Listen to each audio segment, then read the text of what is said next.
بسم اللہ الرحمن الرحیم. السلام علیکم ناظرین. پروگرام انسائٹ کے ساتھ میں ہوں آپ کا میزبان سلیم بخاری. ناظرین, پاناما لیک کے حوالے سے ہم بات کریں گے آج اپنے اس پروگرام میں. اس پر ابھی تک بہت سے پروگرام ہو چکے ہیں, بے پناہ ٹاک شوز میں اس کا تذکرہ ہو گیا, پرنٹ میڈیا کے اندر بھی لیڈیں, سپر لیڈز, پتہ نہیں کیا کیا چھپ چکا ہے. کیا منظر نامہ بن رہا ہے؟ کیا پرائم منسٹر صاحب اب کمیشن بنانے کا اعلان کرنے کے بعد خود عوام کی عدالت میں پیش ہو گئے ہیں؟ ان سے وہ بات کر رہے ہیں براہ راست. مانسیرا سے انہوں نے اپنی باقاعدہ کیمپین کا آغاز کیا, اس سے پہلے کوٹلی ستیا میں بھی وہ بولے تھے. کیا پرائم منسٹر کا یہ آپشن کہ وہ عوام کے پاس جا کے وہاں سے اپنی حمایت حاصل کریں ٹھیک ہے, یا کمیشن بنا کے انہیں انتظار کرنا چاہیے تھا کہ کمیشن کس طرح سے پروسیڈ کرتا ہے؟ اس کی ٹی او آر کے حوالے سے بہت سی کنٹروورسیز ہیں. کیا ٹی او آر انہیں خود طے کرنا چاہیے تھی, یا چیف جسٹس کو کرنا چاہیے تھی, یا پارلیمنٹ میں طے ہونی چاہیے تھی؟ اس کو لے کے اپوزیشن نے کافی شور و غوغا مچایا ہوا ہے. دوسری طرف ہم دیکھتے ہیں کہ جنرل راحیل نے فوج کے اندر احتساب کی ایک نئی طرح ڈالی ہے. Lieutenant general, major general, brigadiers, یہ پہلے بھی شاید احتساب کا عمل تو وہاں جاری رہتا ہے فوج میں, لیکن اس کی اتنی پبلسٹی اور اس لیول پر کہ ان کی تصویریں تک چھاپ دی گئی ہیں اور جاری کر دی گئی ہیں, اس نے ایک نئی روایت کو جنم تو دیا ہی ہے, لیکن سولین حکومت کے لیے آپشنز اور کم کر دیے ہیں کہ اگر فوج میں اتنا کڑا احتساب ہو سکتا ہے تو سیاستدان جنہوں نے ملک کی دولت کو لوٹا ہے, غیر ممالک کے بینکوں میں اپنا سرمایہ رکھا ہوا ہے, یا آف شور کمپنیز جو ہیں اس میں انویسٹمنٹ کر رکھی ہے, وہ اب احتساب کے سکنجے سے کیسے بچ سکیں گے؟ یہ ہیں وہ موضوعات جس پر ہم آج بات کریں گے. میں اپنے مہمانوں کا تعارف کرا دیتا ہوں. میرے ساتھ تشریف رکھتے ہیں بریگیڈیئر سید غضنفر علی صاحب. میرے پروگرامز میں اکثر آتے رہتے ہیں, فوج سے تعلق رہا ہے بڑا گہرا, اور بہت اہم پوزیشنوں پر یہ رہے ہیں, اور خاص طور سے یہ احتساب جس کی ہم بات کر رہے ہیں اس کا بھی انہیں فوج کے اندر رہ کے بھی اور اس کے بعد بھی کافی تجربہ ہے. ان کے ساتھ تشریف رکھتے ہیں ذوالفقار راحت, ہمارے ساتھی ہیں, سینئر صحافی ہیں اور تجزیہ کار ہیں, خود پروگرام کے اینکر بھی ہیں.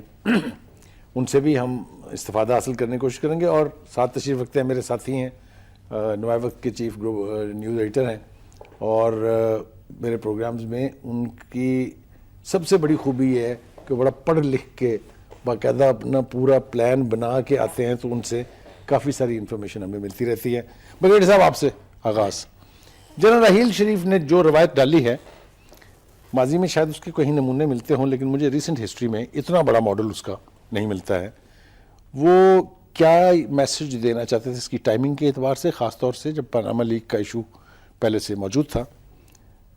کیسے دیکھتے ہیں آپ, کیا آپشنز رہ گئے ہیں پرائم منسٹر کے پاس اب اپنے آپ کو اس دلدل سے نکالنے کے لیے؟ بہت شکریہ سلیم صاحب. جہاں تک آپ نے جنرل راحیل شریف کے سیکشن کی بات کی, یہ پرانے جو روایات ہیں ان سے مختلف یہ ہے کہ میڈیا میں یہ تمام چیزیں جو ہیں وہ شیئر کی گئیں, آئیں, چاہے لیک ہو کے آئیں, اور اس کو پھر کسی طرح کانٹیسٹ نہیں کیا. ٹھیک, اس کا مطلب یہ ہے کہ وہ چیزیں جو آئیں اور وہ الزامات یا وہ جس کے اوپر ان کو اتنی کڑی سزا کا سامنا کرنا پڑی, اور ڈیو ٹو دی فالٹ, اس میں جو ہے کہ غلطی کی, آپ کی غلطی کی وجہ سے, کوئی اگنورنس کی وجہ سے نہیں. تو اس کا مطلب تو یہ تھا کہ لوگوں تک یہ میسج کنوے کیا جائے, کیونکہ بہت لیول پہ یہ بات ہوتی تھی کہ فوج اپنا احتساب کیوں نہیں کرتی ہے, اور لوگ اس کے اوپر بہت بڑے بڑے کہا جاتا تھا. تو یہ چیز ایک لوگوں کے لیے بھی مثال کے طور پہ, حکومت کے لیے بھی ایک پریسیڈنٹ کے طور پہ پیش کی گئی. اب اس کے ساتھ ساتھ ریفرنس ہو رہا ہے پاناما لیک کا, خاص طور پہ کرپشن کی بعض چیزیں, تو اس سے پہلے بھی مختلف mega corruption cases, supreme court کے کرپشن کیسز, 150 کرپشن کیسز, اور اس کے بعد نیب سے جس طرح سپریم کورٹ نے پوچھا وہ سامنے آئیں.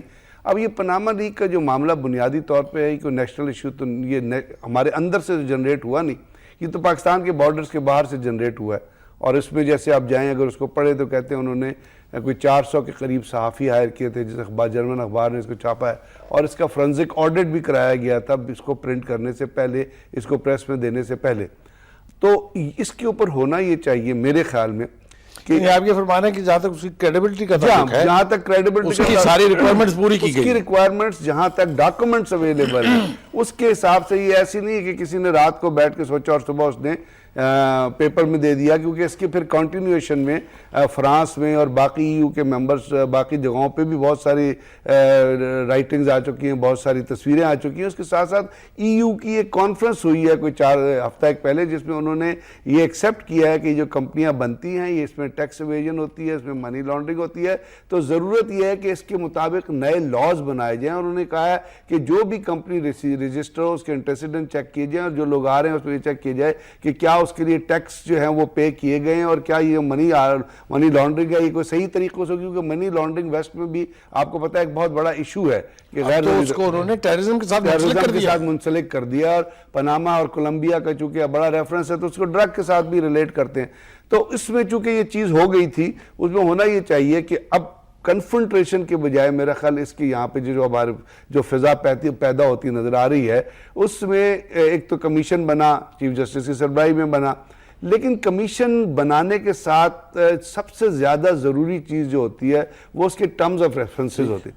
آپ کو اسکاٹ لینڈ یارڈ کا کمیشن یاد ہوگا جو بے نظیر کی شہادت کے اوپر آیا تھا، اور اس کو کیا ٹرمز آف ریفرنسز دیے گئے تھے۔ ان کے ٹرمز آف ریفرنسز کی ایک کلاز تھی کہ یہ جانا جائے کہ بے نظیر بھٹو کی شہادت کس طرح ہوئی ہے، کیا گولی سے ہوئی ہے، بم بلاسٹ سے، اس کو یہ نہیں بتایا گیا تھا کہ آپ مجرموں تک پہنچے کہ کون مجرم تھے جنہوں نے یہ چیز تو اس کے اوپر تمام چیز کمپرومائز ہو گئی۔ اور بہت نیچے جائیں تو لیاقت علی خان کے جو وہ ابھی تک اگر آپ جائیں وہ ابھی تک جس وقت وہ اب تو خیر وہ تمام ڈاکومنٹس انریویل ہو گئے ہیں کہ لیاقت علی خان کے قتل میں کس کی سازش تھی، اور کس طرح افغانستان، کس طرح امریکہ، کس طرح انہوں نے جب انکار کیا امریکن گورنمنٹ، تب تو وہ آرکائیو سے ریلیز ہو گئی ہیں تو ہر چیز سامنے آ گئی ہے، لیکن اس وقت جو کمیشن اسکاٹ لینڈ یارڈ اس وقت بھی آئی تھی۔ تو اب یہاں پہ یہ چیز ہونی چاہیے تھی کہ جیسے اپوزیشن کی میں ڈیمانڈ نہیں سمجھتا ہوں کہ وہ اگر یہ کہ پارلیمنٹ میں ایک تو چیز آنی چاہیے تھی، اور جو ٹرمز آف ریفرنسز بنانے تھے اس کو جیسے اپوزیشن کہتی ہے کہ آپ ہم سے کنسلٹ کر کے بنائیں، تو اس میں اتنا بڑا ایشو نہیں ہے، کیونکہ یہ صرف مجھے جو حیرانگی ہوتی ہے وہ یہ ہے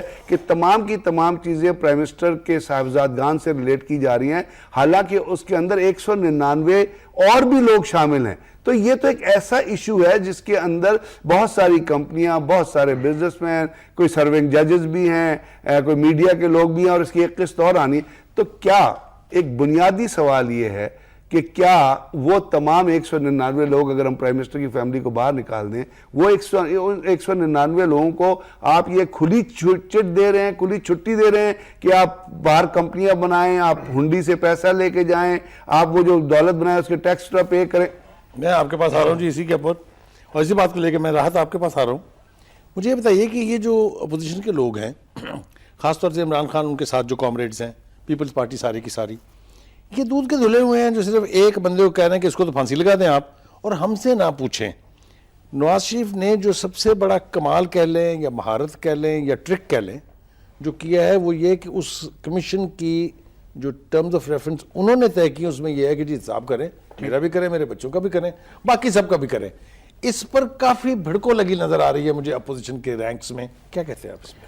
بخاری صاحب تھینک یو ویری مچ۔ میں یہ سمجھتا ہوں بخاری صاحب کہ آپ نے یہ درست نشاندہی کی کہ پی ٹی آئی کے لیے ایک بہت بڑا چیلنج اور بہت بڑا مسئلہ ہے، خاص کر 126 دن کے دھرنے کے دوران جس طرح عمران خان نے زرداری صاحب کی اور باقی روایتی پولیٹیشنز کی ایسی تیسی کی، اور جس طرح الفاظ استعمال کیے ان کے بارے میں اور ان کی کرپشن کو وہ ایکسپوز کرتے رہے، آج ان کو یہ قوم کو بہرحال بتانا پڑے گا اور اپنی پارٹی کے لوگوں کو بھی جواب دینا پڑے گا کہ آج وہ لوگ آپ کے ساتھ کھڑے ہیں تو کیا وہ دودھ کے دلہے ہیں، یا ماضی ان کا کہاں گیا، اور ماضی کے اندر آپ سمجھتے تھے کہ میری ان کے خلاف جنگ ہے، تو آج جب وہ آپ کے ساتھ کھڑے ہیں تو کس طرح کھڑے ہیں۔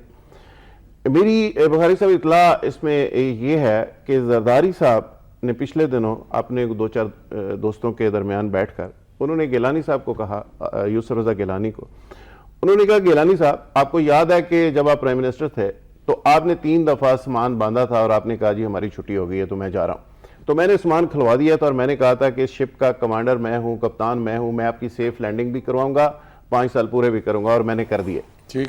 ساتھ ہی ساتھ انہوں نے یہ کہا کہ بدقسمتی یہ ہے کہ ان 5 سالوں کی جو کپتانی ہے وہ بھی مجھے کرنی پڑ رہی ہے، یہ 5 سال بھی مجھے ہی پورے کرنے پڑ رہے ہیں، اور میری مصیبت یہ ہے کہ یہ سارا بوجھ بھی مجھے ہی برداشت کرنا پڑے گا۔ اس کے لیے انہوں نے کہا جی کہ فضل الرحمان ANP MQM یہ میرے گفٹ ہیں جو میں نے پیش کیے ہوئے ہیں، جو کندھا لگا کے نواز شریف صاحب کو سہارا دیے ہوئے، ساتھ پیپلز پارٹی ہے اور میں اپوزیشن میں ہوں، اور پیپلز پارٹی کندھا ادھر کرتی ہے وہ گر جاتا ہے، لہٰذا میں گرنے نہیں دوں گا. یہ ان کو باقاعدہ بیان چھپا ہوا ہے. اچھا، اب 2 ہفتے پہلے انہوں نے اب زرداری صاحب کی لندن میں ملاقاتوں کی خبریں بھی عام ہیں کہ ملاقات ان کی ہوئی. میں سمجھتا ہوں کہ یہ ساری جو گیم چل رہی ہے اس کا آج بھی جو مین ترب کا پتہ ہے وہ زرداری صاحب کے ہاتھ میں ہے. یہ 4 جو الائنس ہیں، نواز شریف صاحب تو آئسولیشن میں تھے، آپ کو پتہ ہے، نہ فضل الرحمان صاحب کے ساتھ کبھی ان کی بنی، نہ ANP کبھی دوست رہی، نہ MQM کے ساتھ دوستی رہی. یہ سارے لوگ بیکاز آف زرداری صاحب ان کے ساتھ ہیں. اب عمران خان صاحب کو ضرورت پڑ گئی پیپلز پارٹی کی، اور پیپلز پارٹی خود بھی احتساب کی زد میں ہے کراچی اور سندھ میں. تو میرا خیال ہے کہ پیپلز پارٹی کا رول آج بھی بڑا امپورٹنٹ ہوگا اس ساری شفٹ پہ.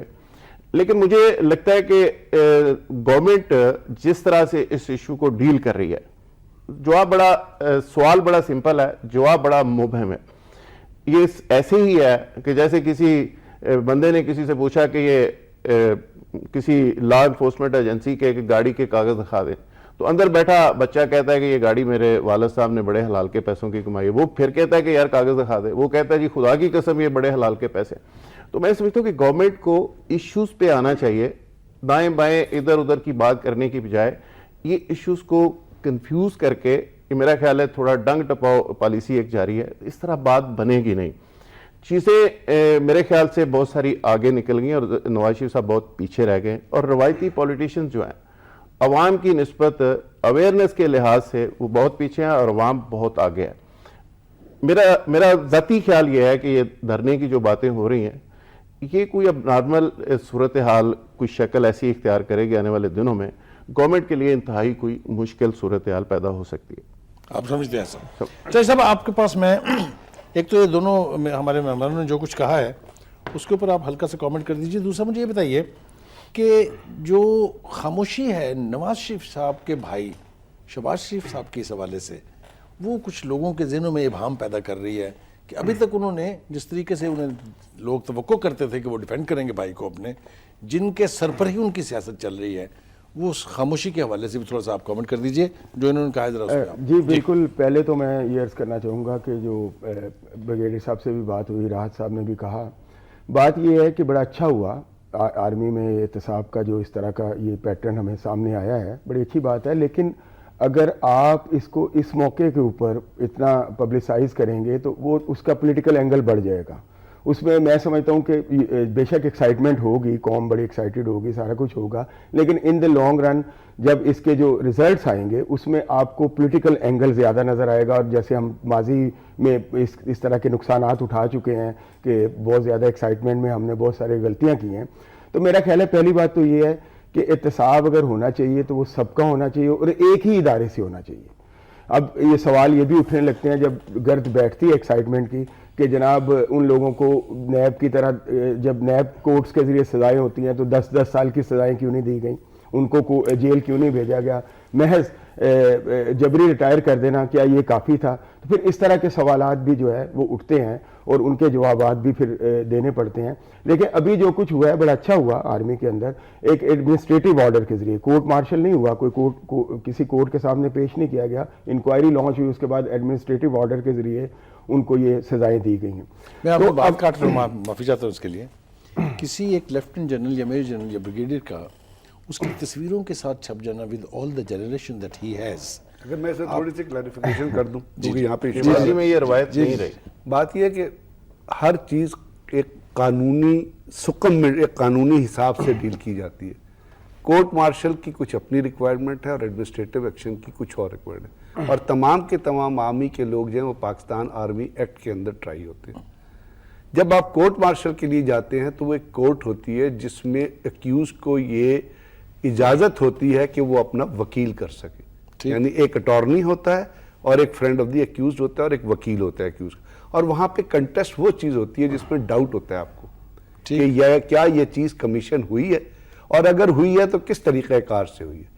یہ جو پاکستان آرمی ایکٹ کے تحت ایڈمنسٹریٹو آرڈر جو پریزیڈنٹ فائنلی سائن کرتا ہے اور جس کے لیے ڈیو ٹو دی فالٹ آپ گھر بھیجتے ہیں، اس کی کچھ ریکوائرمنٹ اس کے اندر پہلے سے انڈر یور کانسٹیٹیوشن، جیسے ابھی آپ نے پاکستان نیشنل آرمی ایکٹ کے تحت اگر کوئی تبدیلی کی تو وہ کانسٹیٹیوشن کے ذریعے پارلیمنٹ کے ذریعے کی گئی، تو اس کے اندر کچھ سزائیں تفویض ہیں، اور وہ اس وقت ہوتی ہیں جس وقت ایک کمپلیٹ انکوائری جس کے لیے کوئی ایک میجر جنرل انچارج یا لیفٹیننٹ جنرل ہے تو اس کے وہ انچارج، اس کے اندر کوئی 7 ممبرز ہوتے ہیں.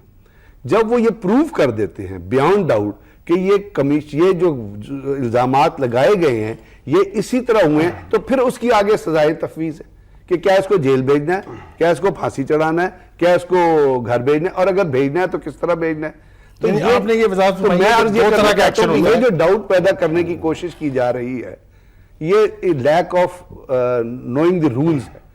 تو اس لیے میں عرض کروں گا دلاور چودھری صاحب بہت احترام سے اور باقی بھی لوگ ہیں کہ قانون کے تحت آپ کسی چیز کو ڈیل کرتے ہیں اور قانون ہی میں اس کے لیے سزا تفویض کی گئی ہے، اور وہ پاکستان آرمی ایکٹ جو ہے کانسٹیٹیوشن کے اندر ہی کام کر رہا ہے. ٹھیک، میں بالکل آپ نے اس میں دیکھیں بخاری صاحب، بات یہ ہے کہ یہ بڑی اچھی ایگزامپل، ہم اس کو اس طرح کرٹیسائز نہیں کرتے، انڈرمائن نہیں ہو سکتی ہے، لیکن میں یہ کہہ رہا ہوں کہ این ایل سی میں بھی ایک واقعہ ہوا، میجر جنرل صاحب سول کورٹس میں گئے، ہائر کورٹس میں گئے، اب ریلیف لے کے بیٹھے ہوئے ہیں. تو اس طرح کے جو لکوناز ہیں ان کو پھر یہ جب آپ اس لیول پہ احتساب کرتے ہیں تو میں یہ کہنا چاہ رہا ہوں کہ اس طرح کے لکوناز کو بھی ڈیل ساتھ ساتھ ڈیل کرتے رہنا چاہیے. اگر آپ اس کو اس طرح چھوڑ دیں گے تو اس طرح معاملات طے نہیں ہوں گے. دوسری بات یہ ہے کہ جیسے آپ نے راحت صاحب نے بات کی کہ ٹی او آرز وغیرہ کی جو بات ہے، بالکل اپوزیشن جو ہے وہ اس کو تھوڑا سا پولیٹیسائز کر رہی ہے، اس میں کوئی شک نہیں، لیکن گورنمنٹ بھی ان کو موقع دے رہی ہے. میں سمجھتا ہوں کہ یہ جو 2 خطابات آپ نے فرما دیے آن ایئر پی ٹی وی پہ آ کے، جو کہ سرکاری ٹی وی ہے، ہمارے پیسوں سے چلتا ہے، اور آپ اس پر اپنے مخالفین کو لتاڑنے کے لیے اس کو استعمال کر رہے ہیں، اس کے بجائے آپ کا فورم پارلیمنٹ تھا. آپ پارلیمنٹ میں جاتے، پارلیمنٹ کو کہتے اگر آپ بالکل صحیح ہیں جیسا کہ آپ کہتے ہیں کہ آپ کا دامن صاف ہے، تو آپ پارلیمنٹ میں سرنڈر کرتے. جس طرح آپ نے عوام کو کہا کہ میں آپ کو جواب دوں، تو عوام کا ادارہ تو پارلیمنٹ ہے، عوام اس کو الیکٹ کرتے. آپ پارلیمنٹ کو کہتے کہ جناب میں آپ کو جواب دوں کیونکہ آپ عوام کے نمائندے ہیں، اور جس طرح کی ٹی او آر آپ چاہتے ہیں، جس طرح کا آپ انویسٹیگیشن چاہتے ہیں، میں اس طرح کا انویسٹیگیشن کروانے کے لیے تیار ہوں. اور آپ اس کو ایک ڈسکشن میں لے آئیں، اور ڈسکشن میں لا کے جو بھی آپ ڈیسائیڈ کریں گے میں اس پہ سرنڈر کروں گا، بلکہ میں اس پر ایکٹ کروں گا. اس سے یہ ہوتا کہ یہ جو پولیٹیکل اپ رائز ہے، یہ جو ہیٹ اپ ہو رہا ہے معاملہ، یہ اس طرح نہ ہو پاتا. مجھے نہیں سمجھ آتی کہ پھر آپ کو پیپلز پارٹی کے پاس جانا پڑتا یا مذاکرات کرنے پڑتے یا کسی اور پارٹی کے پاس جانا پڑتا، بلکہ پارلیمنٹ میں جب آپ یہ معاملہ لے آتے تو پھر تحریک انصاف کے پاس بھی آپشنز کم ہو جاتے. آپ اپوزیشن کے آپشن کم کر دیتے کہ جی پھر وہ کیسے کہہ سکتے تھے کہ ہم رائے ونڈ دھرنا دیں گے، ہم وہاں جلسہ کریں گے، ہم وہ کریں گے. اس کے بجائے پھر ان کو یہ ساری ڈیبیٹ پارلیمنٹ میں لانا پڑتی. اس سے یہ ایک چیز اور بھی ہوتی، اور وہ ہوتا پارلیمنٹ کا تقدس، سینکٹیٹی، جو ہمیں کہا جاتا ہے کہ جی پارلیمنٹ بڑی مقدس ہے، آئین سپریم ہے، سپریم ہے، آئین سے بھی سپریم ہے. اس طرح کی ڈیبیٹ افتخار چودھری کے دور میں اور پیپلز پارٹی کے دور میں چلتی رہی. تو اس کا عملی مظاہرہ کرنے کا یہ وقت تھا. تیسری چیز آپ نے جو کہا کہ شہباز شریف صاحب، میں نہیں سمجھتا کہ اگر نواز شریف صاحب پہ کوئی حرف آتا ہے اور ان کو کسی طرح سٹیپ ڈاؤن کرنا پڑتا ہے تو اس کا کوئی پولیٹیکل بینیفٹ ہوگا شہباز شریف صاحب کو. میرا خیال ہے یہ ان کی کوئی خاندان کی حکمت عملی ہے کہ آپ نے اس طرح آگے بڑھنا ہے، میں نے اس طرح آگے بڑھنا ہے. وہ تھوڑا تھوڑا بولنے لگے ہیں اس پہ، کل بھی انہوں نے اس پہ بات کی. آپ یہ کہہ رہے ہیں کہ یہ جو خاموشی ہے یہ اسٹریٹجک خاموشی ہے، میرا خیال ہے. ناظرین گفتگو آپ سن رہے ہیں. ایک تو خوبصورت بات جو کہ چودھری صاحب نے، وہ یہ ہے کہ پرائم منسٹر کے لیے the best forum was parliament. گفتگو ہم کر رہے ہیں پاناما لیک اور اس کے نتیجے میں جو ہلچل مچی ہوئی ہے اس وقت پاکستان کی پولیٹیکل سیناریو پر، اس کے حوالے سے. بگیڑی صاحب آپ مجھے بتائیے کہ ٹائمنگ کے اعتبار سے پاناما لیکس کی اور جو فوج کا احتساب ہوا ہے اس کی کیا سگنیفیکینس ہے، کہا کیا جا رہا ہے؟ ایک تو یہ کہا جا رہا ہے کہ جو سی پیک چونکہ اپنے منطقی انجام کو پہنچ رہا ہے، لہذا انٹرنیشنل پیٹ میں جو مروڑ اٹھتے ہیں وہ آپ کے سامنے ہیں. دوسرا یہ کہا جا رہا ہے کہ جناب یہ چونکہ اب 2018 کے الیکشن کے بارے میں اپوزیشن کو یہ واضح ہوتا جا رہا ہے کہ شاید یہ الیکشن نواز شریف جیت جائیں گے، اس لیے انہوں نے ایک کر دیا ہے. تیسرا نواز شریف صاحب کا جو رویہ ہے اور جو نواز شریف صاحب کی اور راحیل شریف صاحب کی باڈی لینگویج ہے، بظاہر کوئی اختلاف نظر نہیں آتا کیونکہ دونوں ایک دوسرے کی انشورنس پالیسی کی طرح سے ایکٹ کر رہے ہیں. How do you see this Panama leak اور یہ شور و غوغا in term of timing? Sir ایک بڑی لائف سی ایگزامپل دوں گا اس کے ساتھ کہ فلم مالک ریلیز ہوئی اور عاشر عظیم جو اس کے پروڈیوسر ہیں ان سے سوال کیا گیا کہ جی آپ نے اس وقت یہ فلم کیوں ریلیز کی، کیونکہ پاناما لیک آ گئی. اس نے کہا جی میں نے تو فلم 2 سال بنانے پہلے شروع کی تھی. اس کا جواب یہ تھا کہ 2 سال پہلے بنانی میں نے فلم شروع کی تھی، فلم ریلیز کرنی تھی میں نے 3 ہفتے پہلے، تو ورلڈ کپ ہو رہا تھا T20، ٹھیک ہے، تو قوم اس میں بزی تھی، تو ہم نے دیکھا کون سا سلاٹ ہے جس میں کوئی ایکٹیویٹی نہیں ہے، تو ہم نے وہ فلم ریلیز کر دی. اب وہ فلم ڈائریکٹلی ریلیٹ ہو گئی پاناما لیک سے. تو پاناما لیک جو ہے وہ جیسے عرض کیا کہ باہر سے ہوئی، انہوں نے پاکستان کے حالات تو دیکھے نہیں کہ وہ پیوٹن سے شروع کریں اور تمام ہیڈ آف اسٹیٹ کی طرف جائیں، آئس لینڈ اور برازیل اور سب کے نام اس میں. پاکستان اس میں اتنا فگر آؤٹ نہیں کرتا کہ وہ یہ کہیں کہ چونکہ 2018 کا الیکشن آ رہا ہے تو ہم یہ ریلیز کر دیں تو 2018 کا الیکشن کمپرومائز ہو گیا. ان کے لیے 2018 کا الیکشن ڈزنٹ میٹر. پھر اس کے اندر ایک اور کنٹروورسی دیکھیں، ہم یہ کہتے ہیں کہ جی سی پیک کی امپورٹنس ہے، اور سی پیک بنیادی طور پہ پریزنٹ گورنمنٹ نے اور نواز شریف صاحب نے اس کو بہت پرائرٹی دی ہے. تو اگر سی پیک ان کا وہ لے کے انہوں نے آگے چلنا ہے تو اگلے کو تو پھر پاناما لیک کو تو چاہیے کہ جی 2018 کا الیکشن جو ہے اس کے اندر یہ چیز جو ہے اس کو شامل نہ کیا جائے، اور نواز شریف صاحب کو چاہیے کہ یہ ہر حال میں سی پیک جو ہے وہ مکمل ہو اور کنٹروورسی ختم ہو. تو یہ جو کنٹراسٹنگ ایشوز ہیں اس سے یہ چیز کنکلوڈ ہوتی ہے کہ پاناما لیکس کا اپنا ٹائم تھا، سی پیک آپ نے پہلے سے شروع کیا تھا. تو گورنمنٹ کو کوشش یہ کرنی چاہیے کہ آپ کا جو اسٹریٹجک ایشو ہے جو سی پیک ہے آپ وہ ایفرٹس کریں جس سے سی پیک آگے چلے اور وہ کمپرومائز نہ ہو، کیونکہ باہر کی طاقتیں یہ چاہتی ہے کہ سی پیک کمپرومائز ہو جائے. ٹھیک. ناظرین میں آپ کی بات کاٹ رہا ہوں، ابھی واپس آؤں گا آپ کے پاس. ناظرین ہمارے ساتھ اس وقت تشریف ٹیلی فون لائن پر موجود ہیں جناب نعیم الحق صاحب. آپ پاکستان تحریک انصاف کے بڑے سینئر رہنما ہیں، اور چونکہ اس وقت وہ سپوکس پرسن بھی ہیں عمران خان صاحب کے بھی اور پی ٹی آئی کے بھی، تو ان سے بات کرتے ہیں. نعیم الحق صاحب السلام علیکم. وعلیکم السلام، کیسے مزاج ہیں آپ کے؟ میں ٹھیک ہوں، آپ خیریت سے ہیں؟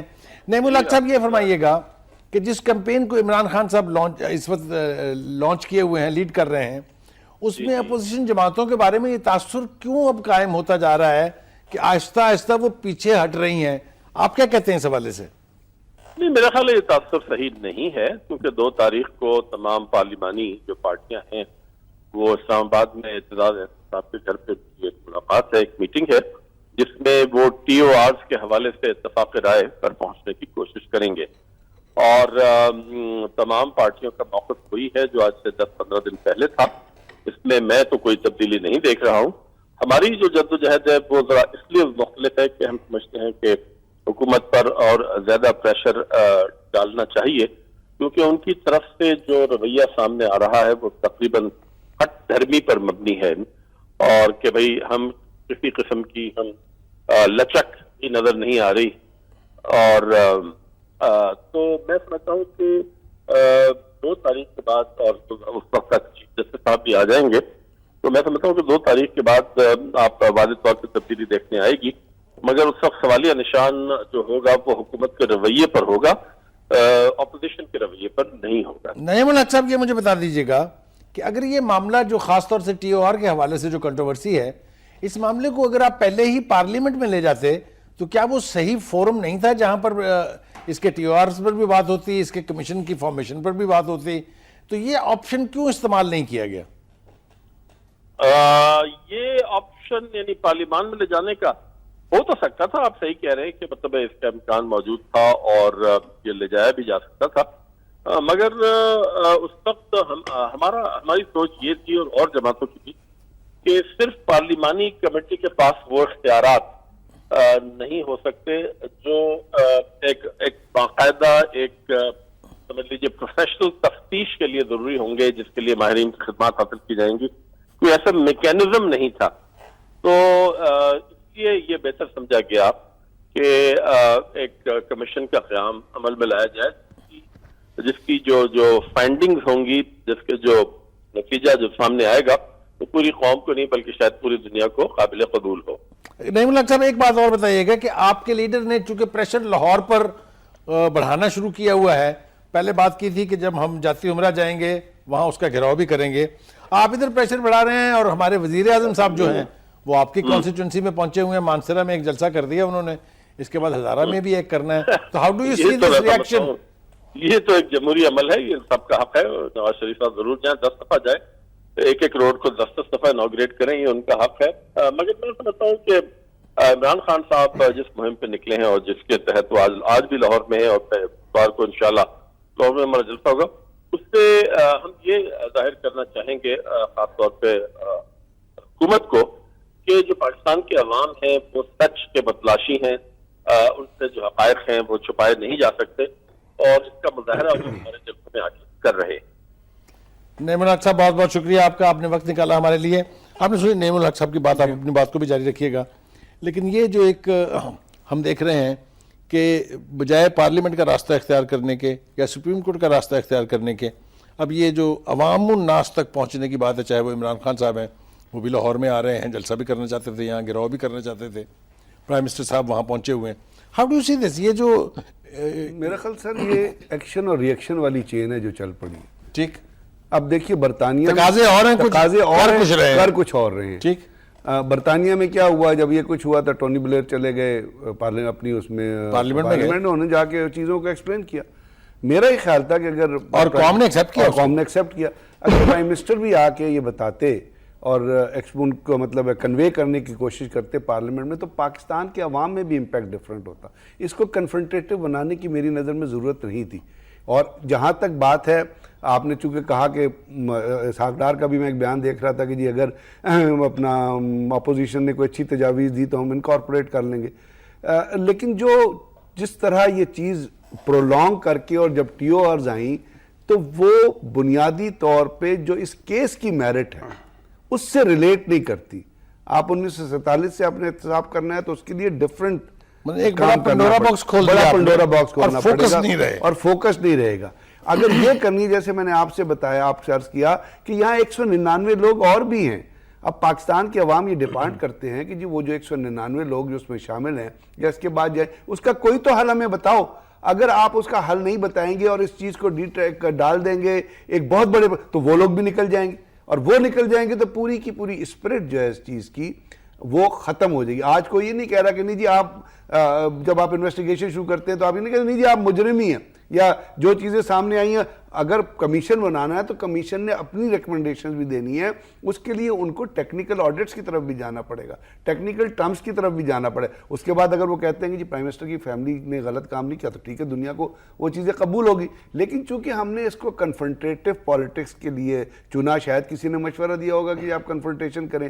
اب اس وقت گورنمنٹ کو کی جو پرفارمنس ہے وہ اس کی اسپوکس پرسن ہونی چاہیے, بجائے ایسے کہ آپ اس چیز کو جلسوں میں جا کے ایکسپلین کریں. جب آپ اس قسم کی چیزیں کرتے ہیں وہ جمہوریت کا حصہ تو ہوتی ہیں, لیکن وہ اپوزیشن کی طرف سے تو ایک رائٹ بن جاتا ہے, گورنمنٹ کی طرف سے ڈیفینسو پالیسی بن جاتی ہے, جو میرا خیال پبلک میں غلط میسج کنوے کرتی ہے, اور لوگ یہ سمجھتے ہیں کہ کوئی چیز ہے شاید جس کے اوپر پردہ ڈالنے کی کوشش. جی راحت صاحب, آپ would you like to comment on what Brigadier صاحب has said?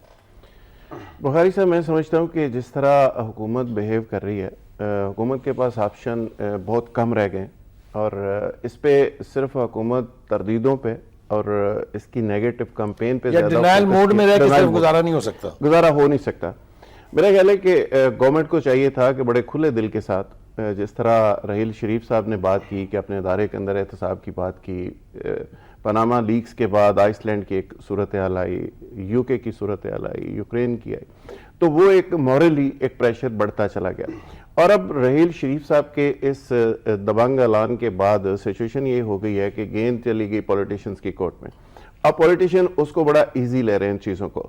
تو اس کا مطلب ہرگز یہ نہیں لینا چاہیے کہ آرمی کے آفیسرز کی ان کی پروموشن بھی ختم ہو جائے, وہ گھر بھی چلے جائیں, اربوں روپے کی ریکوری بھی ہو جائے, اور ان کی تصویریں بھی ٹی وی پہ چل جائیں. اور میری اطلاع کے مطابق بڑی ریزنٹمنٹ ہوئی ہے اس پہ, اور انہوں نے کہا کہ دیکھیں ماضی میں کبھی زندگی میں ایسا نہیں ہوا, اور ہمیں رول دیا گیا ہے, ہمیں ذلیل کر دیا گیا ہے. تو یہ سارا کچھ اس لیے نہیں کیا گیا کہ سیولین سارا کچھ کھاتے رہیں اور آرمی کے اندر یہ کلہاڑا چلے گا, ایسا نہیں ہوگا. میرا خیال ہے کہ آنے والے دنوں میں صورتحال میں پہلے بھی عرض کر چکا ہوں کہ مزید عجیب و غریب شکل اختیار کر سکتی ہے.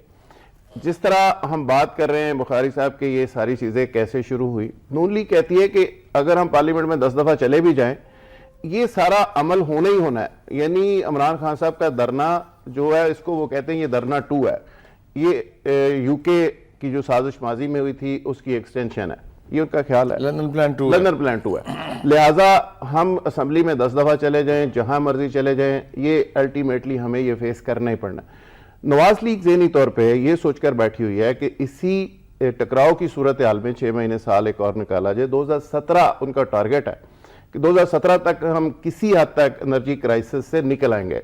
جب ہم انرجی کرائسس سے نکلیں گے اور ہمارے جو آن گوئنگ پروجیکٹس ہیں یہ میچورٹی کے ہماری بلے بلے ہو جائے گی تو ہم 17 میں ویسے ہی الیکشن میں چلے جائیں گے. یہ ایک موبلائزیشن جو ہو رہی ہے یہ نواز لیگ کا ایک انسائیڈ ایک پروگرام اس میں شامل ہے.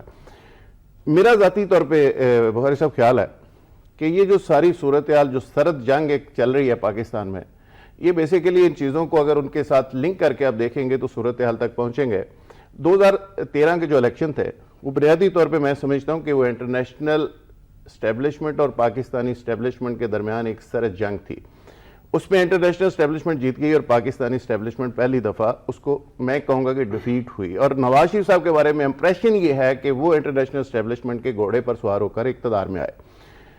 اس وقت سے یہ 2/3 میجارٹی جو ہے اس پہ وہ چیزیں لگی ہوئی ہیں اور یہ سرد جنگ جو ہے اس کی مختلف شکلیں سامنے آ رہی ہیں. میں اس کو یہ بھی کہوں گا کہ بول کی بندش ہو، مالک فلم کی بندش ہو، مودی کا پاکستان آنا ہو، انڈیا پاکستان کے ریلیشنز ہوں، یہ وہ سر جنگ کی مختلف شکلیں ہیں. اب تک یہ ساری صورتحال انڈر دی کارپیٹ تھی، اب یہ چیزیں باہر آنی شروع ہو گئی ہیں. آنے والے دنوں میں یہ دھرنا 2 ہو یا دھرنا 3 ہو، اس کے نتیجے میں گورنمنٹ کی پرابلمز میں بہرحال اضافہ ہوگا. اور جس طرح میں نے کہا کہ گورنمنٹ بھی مینٹلی پرپیئر ہے اور گورنمنٹ سمجھتی ہے کہ یہ ہمارے اسمبلی میں جانے سے، صفائیاں دینے سے، کمیشن بنانے سے جان نہیں چھوٹنی، یہ پری پلانڈ ہے. گورنمنٹ کا خیال ہے کہ یہ پری پلانڈ ہمیں ٹارگٹ کیا جا رہا ہے اور الٹیمیٹلی ہم نے اس کا مقابلہ کرنا ہے. زرداری صاحب اور نواز شریف کی جو میٹنگ ہوئی ہے اس کے اگر تناظر میں آپ دیکھیں تو کہا یہ جا رہا ہے کہ اس میں دونوں لیڈرز کا خیال تھا کہ اب شاید پاکستان میں وہ وقت آ گیا ہے کہ جس پہ یہ ڈیسائیڈ ہونا ہے کہ رول کس نے کرنا ہے. تو یہ ایک ٹرننگ پوائنٹ ہے جس پہ پولیٹیشنز کسی حد تک یونائٹ ہو کے کھڑے ہیں. لیکن یہ نون لیگ کا، حکومت کا، پرائم منسٹر کا اور زرداری صاحب کا یہ خیال ہو سکتا ہے، میرا یہ خیال نہیں ہے کہ ابھی وہ وقت شاید آ گیا کہ پولیٹیشین کو رول کا رائٹ اس ملک میں ملنے والا ہے. اور جس طرح وہ بیہیو کر رہے ہیں، جس طرح کی جمہوریت چلا رہے ہیں، یہ اس طرح چل سکے گی. یہ پاسبل نہیں ہے کہ وہ کرپشن بھی ساتھ ساتھ چلتی رہے، لوٹ مار بھی چلتی رہے اور یہ سارے ڈرامے بھی چلتے رہیں اور جمہوریت بھی چلتی رہے. یہ پاسبل نہیں ہے. ناظرین، چونکہ میڈیا بہت وائبرنٹ ہے، بعض اوقات تو سیاستدان یہ کہتے ہیں کہ مادر پدر آزاد ہے.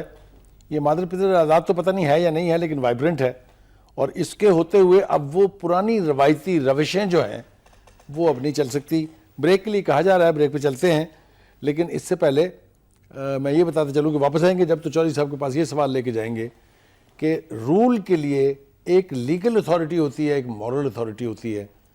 اور جو روایتیں ہم دنیا بھر میں دیکھ رہے ہیں وہاں مورل اتھارٹی زیادہ امپورٹنٹ ہے لیگل اتھارٹی کے اعتبار سے. تو مورلی کیا آپشن تھے؟ جیسا میں نے کہا تھا کہ بریک سے واپس آئیں گے تو چودھری صاحب کے پاس چلتے ہیں. چودھری صاحب یہ بتائیے گا کہ جیسا میں نے کہا کہ 2 قسم کی اتھارٹیز ہوتی ہیں کسی بھی رولر کے پاس حکمرانی کرنے کے لیے. ایک اس کی لیگل اتھارٹی، دیٹ مینس کہ وہ ایک لیگل طریقے سے الیکٹ ہو کے رول کرے. اور دوسری مورل اتھارٹی.